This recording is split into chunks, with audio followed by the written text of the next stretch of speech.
ñu créé benn portail internet boo xam ne mi ngi tudd Jokko Hub donc Jokko Hub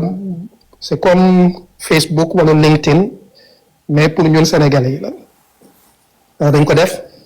comme ça nit ñi di mën a échanger di mën a connecter di mën a def networking comme ni ñu koy waxee fii di mën a def mentorship te loolu dafa nekk lu am solo loo xam ne lu am importance la pour ñun parce que mentorship mooy ñi nga xam ne am nañ fi yenn position yi am nañ fi yenn expérience yi ñu jàppale ñi nga xam ne ñu ngi soog a commencé seeni carrière ak yooyu loolu yëpp mën nañ ko def si Jokko Hub dañuy échanger ay message mën nga def noonu comme ni ngay def sur Facebook ak yooyu yëpp mais dañ ko def pour Sénégalais yi te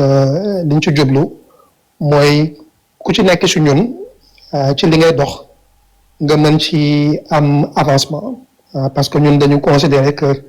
kenn su ñun su amee avancement ñun ñëpp am nañ avancement li ñu bëgg mooy ñu nekk ci dëkk bi fii nii pas seulement États-Unis mais ci àdduna bi yëpp foo mënti nekk même su fekkee ne Sénégal la sax ñu mën di jàppalante comme ça ñun ñëpp ñu mën di avancer ci domaine yi ñu nekk donc loolu mooy Senegalese Network for Success loolu mooy Jokko Hub damay encourager ñëpp ñu dem sur jokkohub.com créer seen profil comme ça di connecté ak yeneen sénégalais yi nekk fii ak bitim réew ak yeneen dëkk yi ci àdduna bi comme ça ñu mën a dooleel suñu bopp parce que ñun noonu lañ ko jàppee Iba donc loolu rek laa amoon ci li may wax looking forward to the discussion. Masha Allah thank you so much Moussa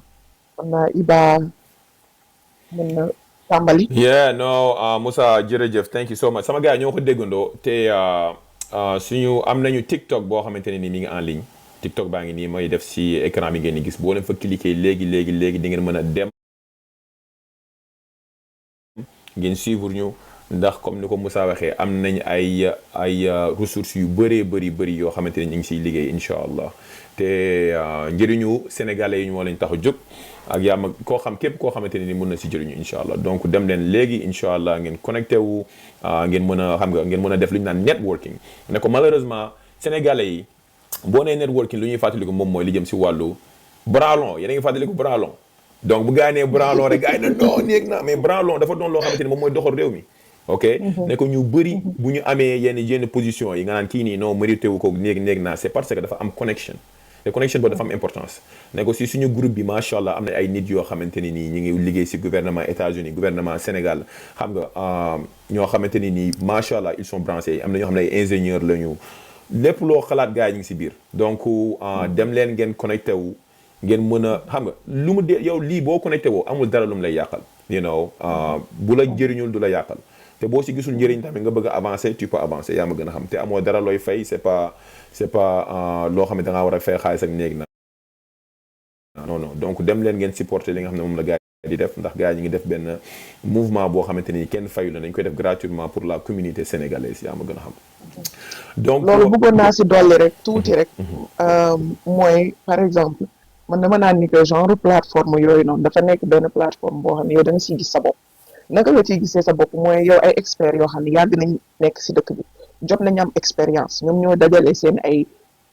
xam-xam di fa def ay cours bu fekkee mentorship nga bëgg mentorship moom mooy nga am ay mentor nga ne man kat tey bëgg naa jàng finance wala bëgg naa jàng technologie wala lu mu mën ci doon nga gis ay nit yoo xam ni xarañ nañ ci filière yooyu nekk foofu pour accompagner la tey nga ne man day wax dëgg yàlla dama bëgg def a trade job maanaam dama bëgg nekk un plombier wala dama bëgg nekk a carpenter whatever it is boo leen duggee dinañ def tout ba boole leen ak ñoo xam ne ni que they are experienced to that field te je pense que loolu noonu tey boo gisee avancement bi ngay gis biir Amérique ñun war nañ ko mën a am biir Sénégal wala dans la diaspora te loolu pour mën ko def il faut que ñun ñu booloo nga indi sa expertise ma indi sama expertise ñun ñëpp ñu boole jàppalante te loolu moom moo tax a jóg Jokko Hub loolu moo tax a jóg SNS loolu rek laa si bëggoon a dolli. macha allah Fatou am na solo thank you so much for that really appreciate it donc sama gars yi nu ñuy def lu dul présenter suñu host yi ñu fi am dañuy tàmbali Pape I don't know if you can hear me if you feel free to nga taal sa caméra bi bu la neexee. If you don't feel comfortable then that's fine. It's up to you, but yeah, so man damay bàyyi Pape mu présenté wu donte Pape ñëpp xam nañ ko macha allah mi ngi si TikTok bi di def liggéey bu am solo. You know naa ko bàyyi mu expliquer présenté wu après ñu dem si the next topic. waaw asalaamaaleykum Ibra. maa ngi leen nuyu ak Fatima ak Linguère yéen ñëpp daal maa ngi leen nuyu ku nekk sa tur ak sant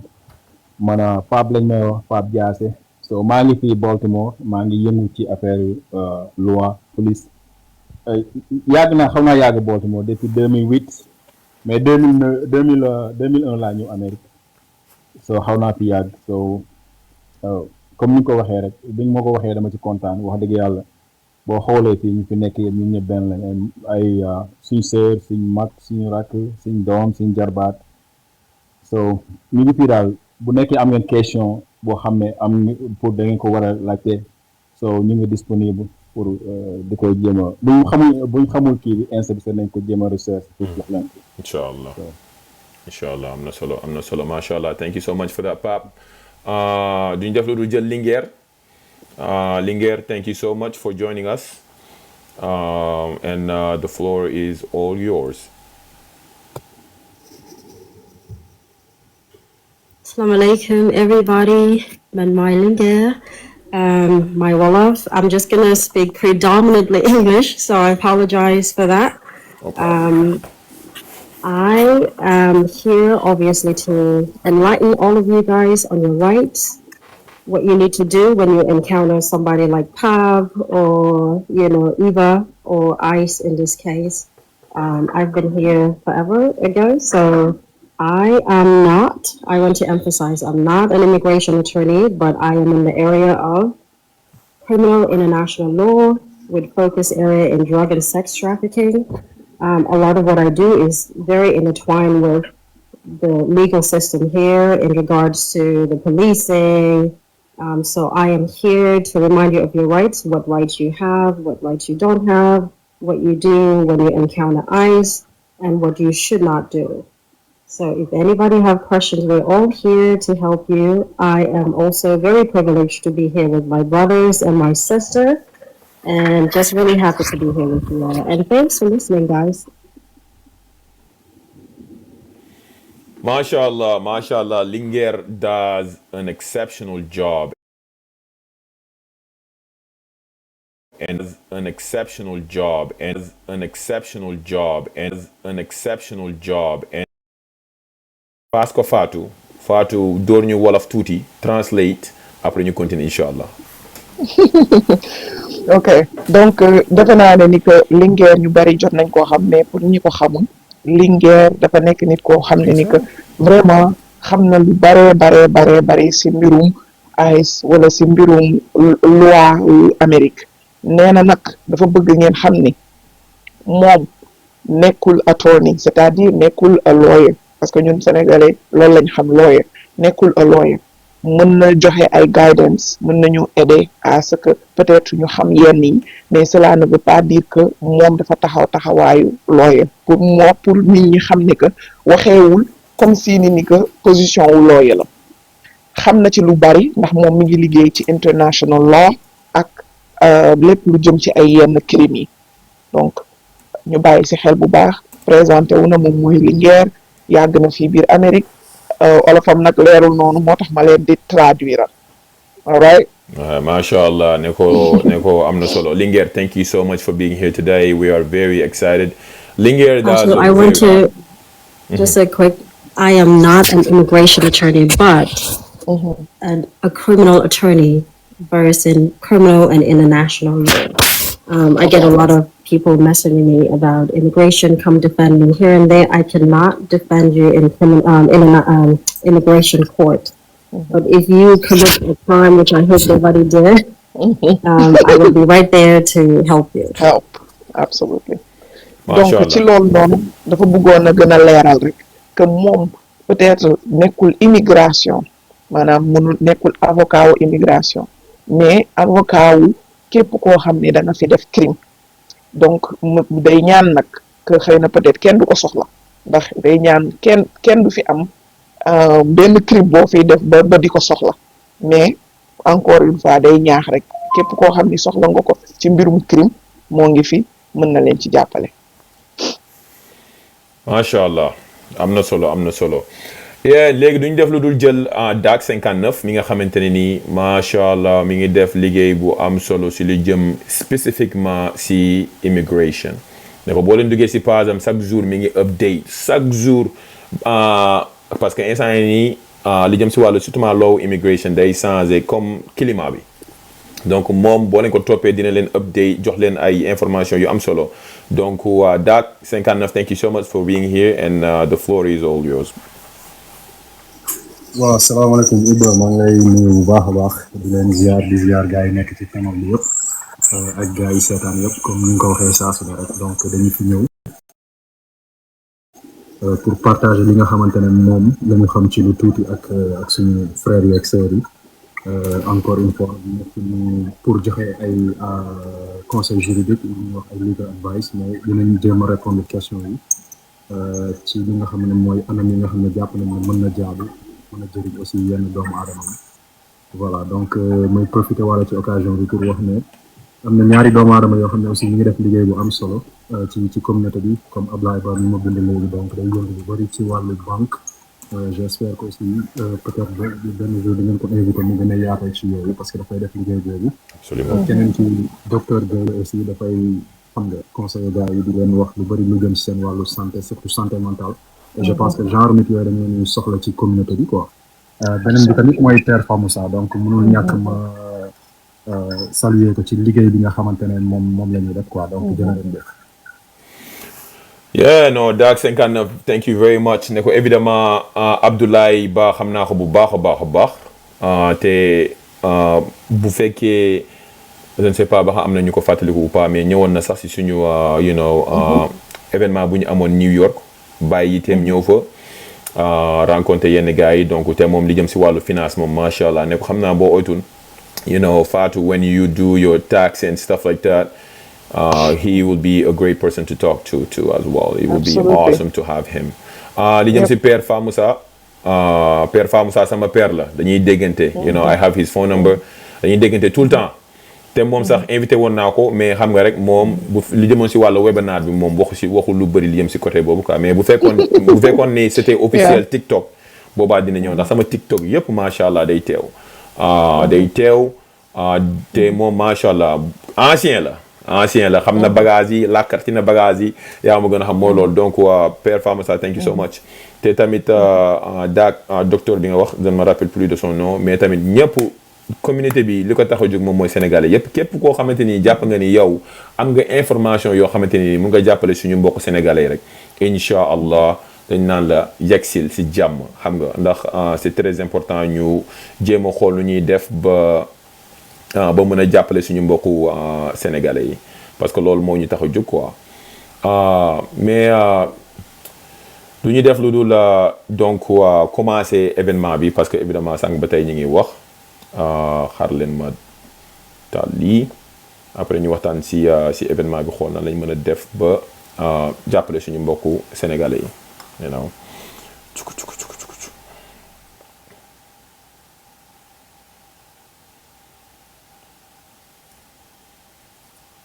mais sama gars yi pour l'instant dem leen si Sénégalese Network bi ngeen di gis noonu si suuf ngeen dem ngeen abonné te yàlla tax dem leen ngeen abonné parce que yéen a ngi dégg am nañu ay information yu bëri yi nga xamante ne ni mi ngi waaj a ñëw incha allah Pape yow laa bëggoon commencer ne ko question bu ma la bëggoon laaj moom mooy benn scénario laa la bëggoon jox tey suñu mbokk sénégalais évidemment ñëw nañ fii am na si ñoo xamante ne nii macha allah ñu ngi doon dawal bañ nekkee Sénégal am na ñoo xamante ne nii dawaluñu mais bu gars yi ñëwee fii ñi nga xam ne dañ daan dawal sax parfois dañuy réer quoi ndax système bi c'est un peu différent tey lu ma la bëggoon laaj mooy bu fekkee gars dañuy dawal fii policiers yi arrêté leen ñoom nan la ñu war a def nan la ñu war a mën a comporter woo pour bañ a am problème pour situation bi bañ a escalader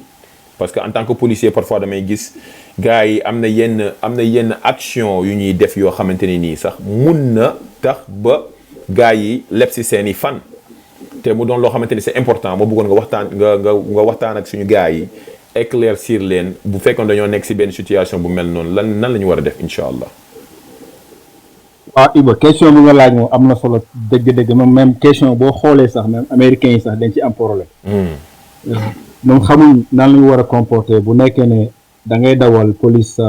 comme fii traffic stop lañ koy wax. so boo xoolee police li ñu gën a xool moo gën a dangereux policiers yu bëri li fi ñuy dee traffic stop et domestique ñaar yooyu moo gën a nekk yu gën a dangereux. so dañ ko jël série de trop boo gisee en général benn policier bu nekkee traffic stop bu annoncé ne dafa nekk traffic stop dafa taxaw benn oto il faut benn dafa am en général dafa am benn police buy ñëw baax ko pour assister ko so moo tax lu sérieux la so bu nekkee ne da ngay dawal nga gis police taal lampam ci gannaaw taal sirène kii dama xamul na la ko Sénégal sirène yi waaw so yow loo war a def bul panique bul tiit bul def dara droitel ci sa droite waaw droitel sa droite taxaw te booy taxaw bu la leen bul taxaw ci biir trafic mbaa taxaw foo xam ne da ngay baare yeneen nit ñi taxawal foo xam ne leer nga ne fii wóor na mbaa nga wàññi moom commencé la wàññi ba nga xam ne fi mën nga taxaw foo xam ne du am benn danger nga taxaw foofu noonu so boo taxawee jëlal sa ñaari loxo yi nga teg ci volant bi téye ko ndaxte police bu la taxawalee avant muy ñëw pour avant muy ñëw nekk avant muy ñëw si yow dina xool sa plaque oto day envoyé plaque bi si dispatch mooy ñu toog foofu noonu di leen jox information bu ko joxee plaque bi moom dina ko wax ne bu nekkee ne registration bi baax na ak est-ce que nekk na ci oto bu mu war a nekk la nekk bu nekkee ne yaa ngi dawal benn Ford comme benn marque Toyota Forerunner te ci plaque bi ñu ko jox ni ne ko ci oto bi Ford la war a nekk dina ko xam so actuellement bu xamee ne plaque bi bu nekkee ne côté plaque bi dañ koo sàcc oto bi dañ koo sàcc itam dina ko xam dina xam information yu bëri dina xam ne oto bi sàcc yi ko mbaa sàcc nañ ko ndax plaque bi ci oto bi la bokk ak ba ndax registration bi baax na bala muy ñëw ci yow so buy ñëw ci yow li muy njëkk a xool sa loxo nañ ndax ñoom dañ gëm ne nit bu lay rey loxo lay utiliser so moo tax loxo yi donc lañ war a soxla so bul nekk ne yaa ngi ñëw di xool na fan la sa permis bi nekk ak fan la si yéen toogal ba mu laaj la ko so bu ñëwee di la nuyu bu ñëwee ne la man maay officier bi mu wax la fu muy liggéeyee wax la ne yow yaa ngi bil audio visé record yi ça veut dire que ne yow li suñ account bi yëpp ñu ngi koy filmer te comme audio quoi comme am na son ma ne yow suñ kii bi nii li ñuy wax nii am na son te ñu ngi koy record so actuellement dina la laaj sa permis ak laaj la sa papier auto bi ak assurance ak dina la wax fraction boo xam ne moom nga def pour mu arrêter la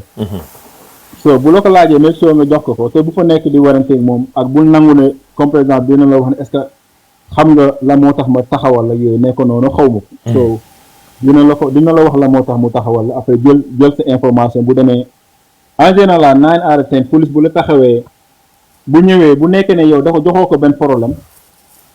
warning la lay jox du la jox ticket ndax bu la joxee ticket de ça veut dire que ne yow da nga ko mekk da nga kii defi da nga ko jox ay coono ci taxawal bu mu la taxaw mais daal comme ni ko Iba waxee lu gën a wóor daal mooy bu fa nekk di sëgg ak di xool ak affaire yi bu ko def so moom da ngay xaar daal moom mu wax la yow li nga war a def moom nga def mais bu ko jiitu si yoo xam ni waxuloo so loolu moo la ci mën a génne ak parfois tam mun na la wax ne génnal oto bi xam na Iba ni war na mun a ñëw si boobu sax mun na wax ne génn ci oto mais bu ci Iba ñëwee après mun nañ ci développé ci boobu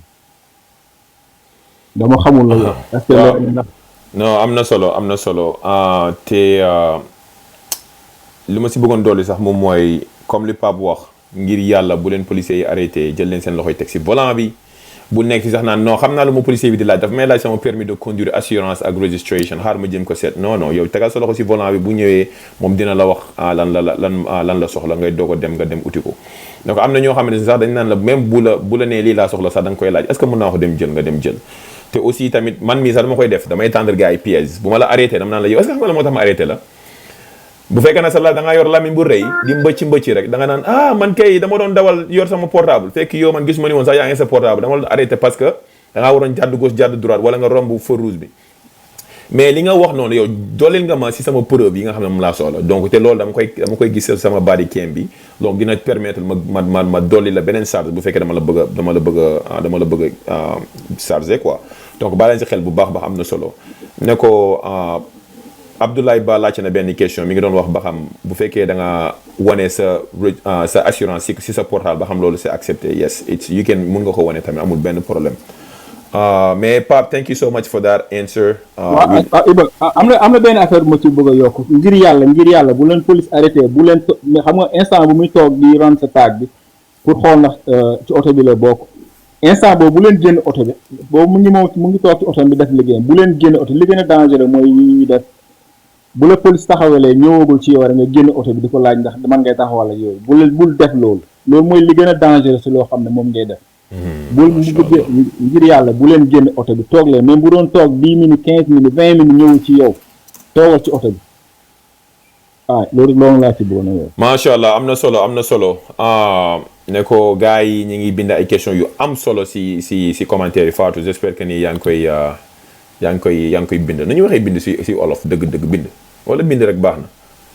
yaa ngi koy bind waaw maa ngi koy bind.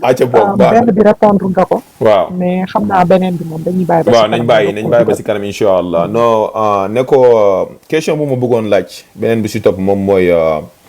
Linguère laa ko bëggoon laaj Linguère tey bu fekkoon I'll speak in English and then we can translate but if ICE show up at my doorstep and knocked and ask me to open the door, what can I or cannot do at the time? And what do ICE need in order to enter my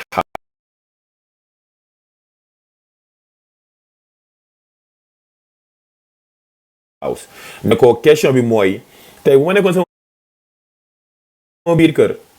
toog di naan sama caayin ICE ñëw fëgg bunt bi dëng Ibrahima ibil man loolu foofu lan mooy sama droit damay dem làqatu ji si suuf lal bi si suuf rondel bi la ñuy wax rondel bi wala damay ñëw ibi bunt bi ne ko loo bëgg te ñoom ICE pour mu dugg sama kër lan la soxla ne ko that's the question Linguère. Thank you, Iba, for that question. So as an attorney, don't open the door. When you open the door, you're giving them license to just search, and they can go in. And they can look for whatever they want, whosoever is in there, undocumented or not. You already gave them the license to go through, ask questions, take whatever. It's like basically giving them an unspoken warrant to search. So do not open the door. I would ask them, do they have a warrant? Have them put it under the door. Check for that judicial warrant. Although now in this administration, they basically have their interpretation of that administrative warrant. You can use it against them too, because they are also not supposed to, they have limitation, like they're supposed to identify themselves. So you want to make sure that they identify themselves, because the Constitution basically protects searches and seizures in any resident. So it's really, really important that, number one, do not open the door. Basically ask them for a warrant. Don't just take their word for it. Let them show you. Let them break the door down if they have to. Do not open the door, right? If they break it down, make sure you say nothing. I don't want you to say anything. I just want you to say you need to speak to an attorney. It protects you, because sometimes when you're scared, you can say the wrong things. You can say this. All of those things can be used against you in court. Even though you have rights as an immigrant here, be it undocumented, you also have limitations as well. Absolutely. So definitely say nothing, do not comply. Point blank simple. Don't open the door, do not comply. and tell them you need to speak to an attorney. In some cases, you can even tell them you're calling your attorney. Sometimes they'll even say, does this person live here? If they live there, do not lie to them, obviously. You don't want to lie because that can be used against you. Absolutely. So just say, yes, he lives here or she lives here. Where's your warrant? Absolutely. That's what you want to do. Yeah, thank you, Okay, Linguère, for to just that. keep it short and sweet. Yeah, thank you. I appreciate that. I will let Fatou explain what Linguère just said. But also, Dak, I want you to keep in mind the follow-up question that I'm going to have for you, which is the judicial warrant and the administrative warrants that, you know, because loolu doon na loo xamante ne nii il faut ñu éclairer ko tamit incha allah. But Fatimata, bismillah. waaw donc Linguère dafa expliquer ne parce que Iba daf ko laaj ne ko ndax tey bu AIS ñëwoon taxaw sa buntu kër ndax lan laay def léegi nag mu koy jox conseil yu am solo ci li ma ci jàpp am na ñeenti affaire yoo xam ni ci loolu lañu war a gën a focus bi ci njëkk mooy bul ubbi buntu bi nañu fëgg lu leen neex nañ def lu leen neex mais yow bul ubbi buntu bi ci topp mooy nga laaj leen ndax am nañ warrant nag xaw ma nuñ koy waxee ci wolof maanaam loolu mooy xëy na peut-être mandat d'arrêt waaw mooy voilà français waaw moom mooy luñ pour ñu mandat d'arrêt bu fekkee ne am nañ mandat d'arrêt bu boobaa yow même bu fekkee ne ubbi nañ ñoom buntu bi yow bul wax bu fekkee ne da nga leen war a wax dara nee leen peut-être que da ngay woo sa lawyer da ngay woo sa attorney da ngay woo sa avocat mu ñëw fekkee ci situation bi ci des mooy bul fen lu mu mënti doon bu la nee ndax fii nga dëkk nee ko fii laa dëkk lu mu la posé boo ci mënee répondre nga répondre ci direct parce que d'abord am nga sa ay droit mais aussi bu fekkee da nga tiit mën nga wax loo warut a wax te loolu ñoom mën nañ ko utiliser contre yow donc encore une fois bul ubbi buntu bi nañu am mandat d'arrêt bu fekkee ne ni que am nañ ko bul wax ak ñoom nee leen da ngay wax ak sa lawyer wala da ngay woo sa lawyer wala nga ne leen ñoom nañ la boole ak lawyer nañu identifier ñoom tamit seen bopp maanaam ñu wax la ñoom ñooy ñan ndax mën na nekk police ndax waa AIS la wala ku mu mënti doon nañ la wax ñoom ñooy ñan ba pare bi ci mujj mooy nga wax leen li nga xam ne moo si nekk that's it. Masha Allah, am na solo Fatou, thank you so much for that. Linguère duma def no Linguère, thank you so much for the answer as well. That was very clear and very precise. Thank you for that. Dak, dama bëggoon nga ñëw nga leeralal ñu li nga xam ne moom la Linguère wax si li jëm si wàllu administrative warrant ak judicial warrant parce que am na différence te parfois bu waa AIS ñëwee di la arrêté mun nañ la wan benn bu munti doon mun nañ la ko wan mais nan laa mën a def ba ràññee xam ban mooy ban ak lan mooy njëriñam ak ban doole la am. waaw Iba merci beaucoup question boobu noonu am na solo xaw ma ndax présentation bu ma la envoyé woon slide bi yaa ngi ak moom. maa ngi ak moom mais après yow sa présentation bu ñu demee ba questionnaire yu jeex après si la ñuy ñëwaat si la ñuy ñëw si dinaa la bàyyi nga présenter loolu mais. Yes, voilà, donc, pour l'instant, yes, you can. Pour gàttal réponse yi ba présentation bi comme ça ñu mën a yan façon aspect la nit ki mën a xàmmee lan mooy judicial warrant ak lan nga xamante ne moom mooy administrative warrant. Donc administrative warrant këyit boo xamante ne AIS ñoom ñoo ko créé maanaam DHS ñoo ko créé dafa am na xam nañ sa këyit pour mën a jox seen agent yi doole pour ñuy arrêté li nga xamante ne moom moo jëm tey jii nii ci ñu war la arrêté boo gisee ci wàllu loi section 236 loi immigration nag plus précisément 287 ak yooyu noonu bu titre 8 mooy si la ñu neen moom moo leen jox boobu pouvoir effectivement mën nañ ko utiliser pour arrêter yenn doomu aadama yi ci yenn circonstances yi par exemple tey bu nekkoon yaa ngi dox ci mbedd ak yooyu noonu judicial warrant mën nañ ko utiliser arrêter la mais bu fekkee lu jëm si sa wàllu kër administrative warrant laa ko wax côté boobu mais su fekkente ne lu jëm ci sa wàllu kër la dafa agent immigration bi balaa mu lay arrêté dafa war a am lu ñuy wax judicial warrant maanaam benn papier bu nga xamante ne comme ni ko Fatima waxee day nekk benn mandat d'arrêt boo xam ne juge moo koy signé expliquer raison yi tax tey jii ñoom ñu mën ko utiliser est-ce que dañ ko war a utiliser pour rek dugg sa kër jàpp la wala dañ ko war a utiliser tamit pour maanaam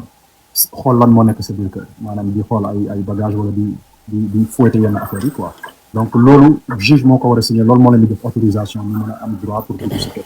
mais judicial administrative warrant kese doyul pour ñoom ñu mën a dugg fi nga xam ne moom mooy sa kër daal. macha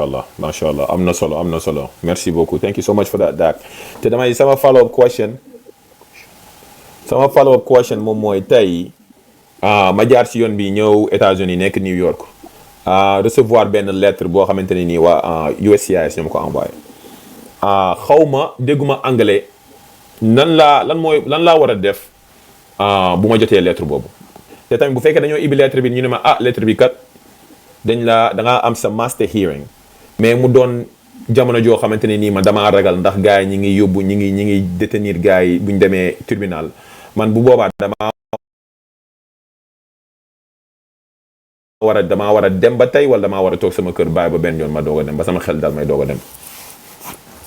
waaw Iba merci beaucoup question boobu aussi amaat na solo mais je pense que li ëpp solo ci boo jotee lettre mu jóge ci immigration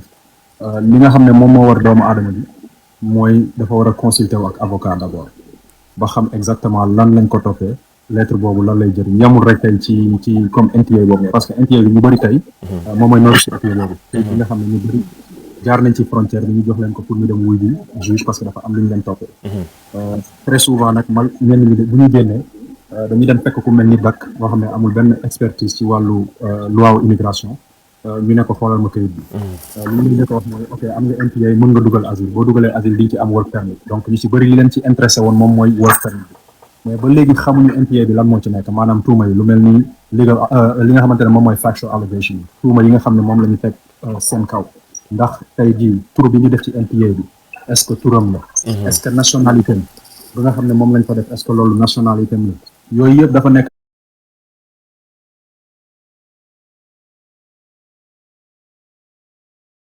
ay mbir yoo xam ne avocat yi dañu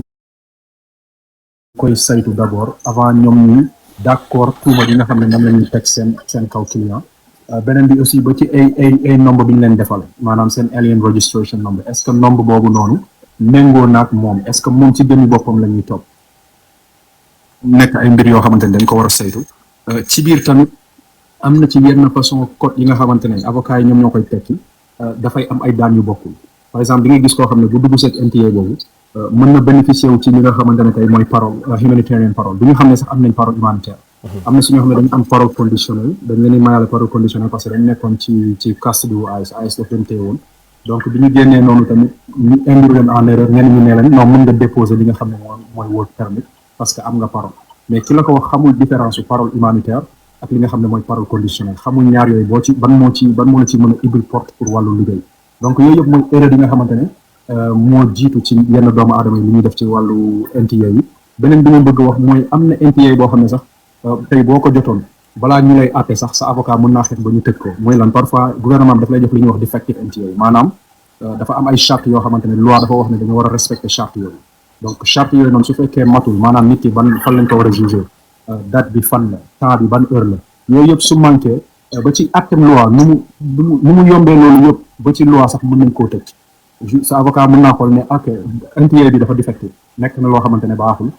bu ñu neen baaxul mais charte yi mu waroon àndul ak moom kon mën a juge bi mënuñu ko toppee dara parce que dañu war a tëj fay seen donc foofu inconvénient bi mooy doo mën a dugal asile peut-être doo am benn statut boo basé mais am na avocat yi nga xam ne mën nañ la dimbali ba nga dugal asile affirmatif même bu fekkente ne tëj nañ cas boobu noonu ba nga xam ne lépp jeex na macha allah beneen bi mooy su fekkee NTA bi daf la wax ne pour nga dem wuyu ji moo xam master hearing la moo xam lu muy mënti doon très souvent bul tardé rendez-vous boobu noonu parce que soo ko tardé musiba la da ngay am li nga xam ne ñu ñuy wax absentee renewal order absentee boobu noonu pour nga tijji ko parfois mën na metti mais boo amee exception yi par exemple bi ñu la koy jox am na solo peut-être dana am benn mbokk wala benn famille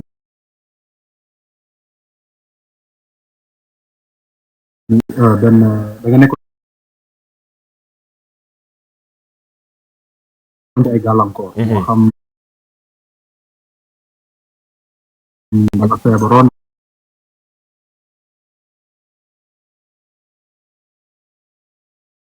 wala décès dafa am dafa ni par li ci jiitu ci ñoom mooy nañu consulter malheureusement nag day bëri aussi ci communauté bi ñenn ñu leen naan non avocat yi dañuy lakk seen xaalis bu leen def lii am na avocat yoo xamante ne liggéeyuñu mais affaire bi ñoom ñoo yor médicament bi dafa mel ni nit ku feebar rek da ngay dem hôpital docteur faj la noonu la mel rek boo jotee kayit boo xam ne tribunal la jógee wala comprendre roo ko mën nga laaj say mbokk ñu tekkil la mais li ci ëpp importance mooy consulter woog benn avocat def ak moom consultation. Can I piggyback on what Dak just said? Yes, go ahead, sister. Okay. So I just really want to emphasize on something really important you said. That is, please, if you have an appointment, you must go. I mean, I emphasize on must. This is not the time to really find an excuse, be scared, because that's what they want. You to not show up, because that's a reason to just get you out of here faster. Secondly, please, if you do not understand something, do not sign it. Do not sign it. You're just going to make it really hard for any attorney you will be hiring. As an attorney, we love that. You just sign something that you don't know, like that's like a very winnable case. Absolutely. Bam, done. You're out of here. And thirdly, not every immigration attorney wins a case. Not every attorney, period, wins a case. Some attorneys are not even licensed anymore to practice. So you must do your research. You must make sure that that attorney is still able to practice. If you're hiring somebody, please ask them all the invasive questions. Hey, can I see your license? Because you have to be a member of the bar to practice. Just because somebody went to law school doesn't mean that they can defend you. Absolutely. They actually have to have